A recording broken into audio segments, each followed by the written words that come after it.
When a state decides to kill someone, what's the best way to do it? Hang them? Poison them? Perhaps shoot or stone them? Which method is the most humane? The most acceptable?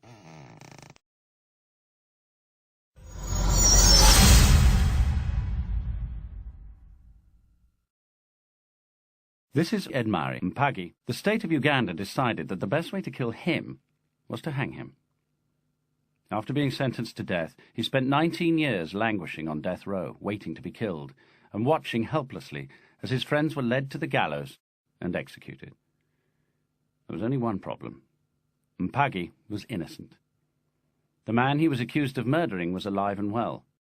The state conceded its mistake and finally released him. Others were not so lucky.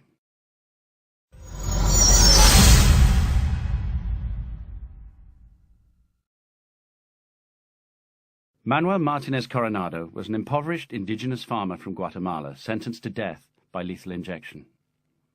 His execution was broadcast live on television. After the state medics administered the poison that would kill him, it took over 18 agonizing minutes for him to die. Viewers could hear the dying man's wife and 3 children sobbing as they witnessed their loved one being taken from them. Whether the accused is innocent or guilty, is the death penalty the right punishment? For centuries, the world has used the death penalty, but this is changing. With over 130 countries abandoning this cruel punishment, the world is moving towards total abolition.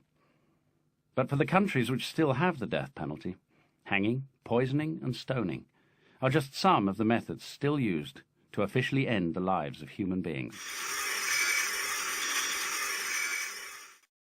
Whatever the method, aren't executions always brutal?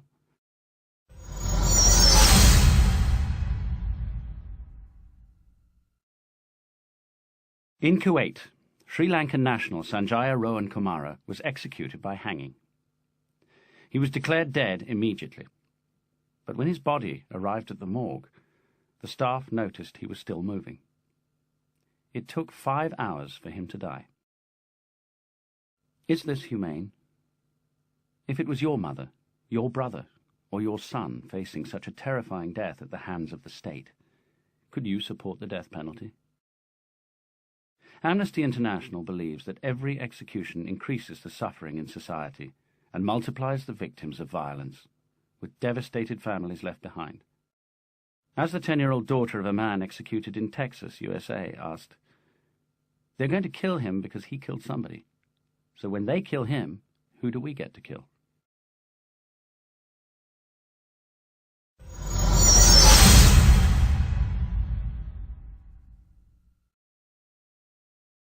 Can you imagine spending your life wondering, will this day be my last? In Japan, prisoners are not told of their execution until a few hours before the state kills them.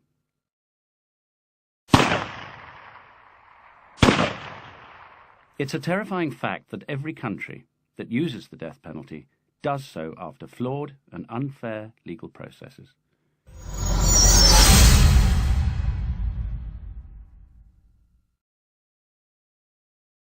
In Saudi Arabia, hundreds of migrant workers from Africa have been executed after legal proceedings in a language they didn't understand, in some cases without even knowing that they had been sentenced to death. Many political prisoners have been executed following convictions obtained through torture or unfair trials, even when they were innocent.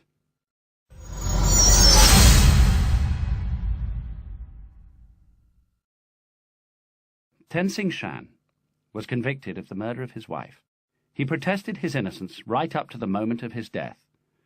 The Chinese government executed him in 1985, although his wife reappeared in 2005 alive. Many countries have problems with crime that must be addressed, but the answer is not the death penalty. Killing a person for whatever reason only continues the cycle of violence. Amnesty International believes there is never an acceptable execution. Join the campaign to end this cruel and inhumane punishment.